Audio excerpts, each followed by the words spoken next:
Prime Minister, ministers, colleagues, the diplomatic corps, most importantly, the survivors who tell their stories and the young people who are going to continue to tell those stories.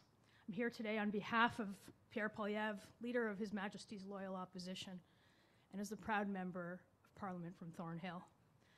And today we remember the lives of the more than 6 million Jews, the mothers, the fathers, the sons, the daughters, the brothers, the sisters who were systematically murdered by the unimaginable stone-cold hatred of the Nazi regime.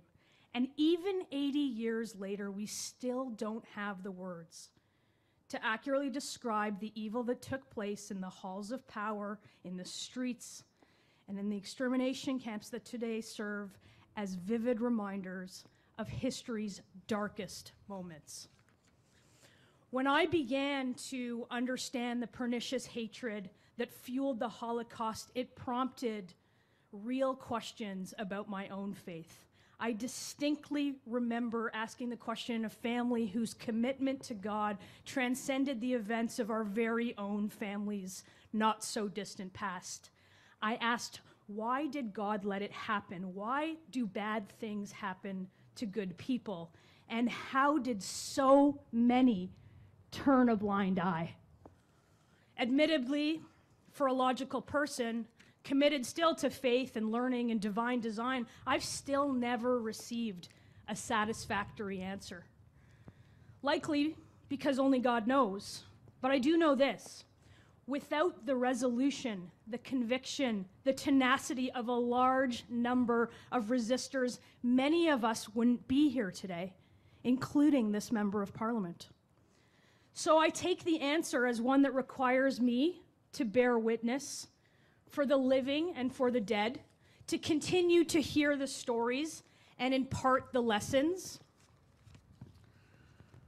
of the Holocaust, and to stand up to the forces of hatred that led to the darkness and condemn and challenge those forces at every opportunity, to celebrate the courage of the righteous among nations, ordinary people doing extraordinary things against their own interests, and to celebrate those who stood up to terror in Europe, who brought an end to the oppressive Nazi rule, and who saved thousands of innocent lives. On Yom HaShaoh, we specifically mark one occasion of such fortitude, an extremely visible act of resistance. The Warsaw Ghetto Uprising remains a symbol of undying faith and determination of the Jewish people during the Holocaust, ones who may have never questioned why God let it happen. And we owe it to the heroes and the victims and the survivors, the Jewish and the non-Jewish, to make sure that their sacrifices were not in vain, and to use the blessings that they have helped bestow on us to carry on a proud nation, and most importantly, to never forget. It is not enough to remain silent in the face of evil, for inaction and indifference are in themselves complicity, and it is not enough to let darkness envelop the world when we have the power to light a candle.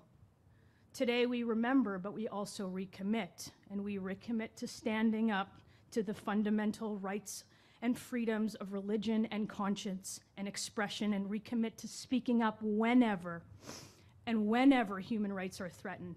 Recommit to our sacred obligation to ensure that the stories of the Holocaust live on for generations to come. And that's up to you.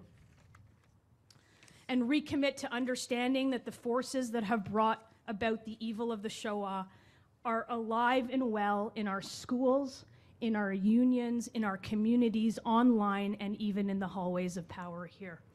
And only with that, only when we root them out, will we truly ensure that the horrors of the Holocaust never again take place. So I thank you to all of those who commit themselves to remembering, and to all of those who will commit themselves to telling the story.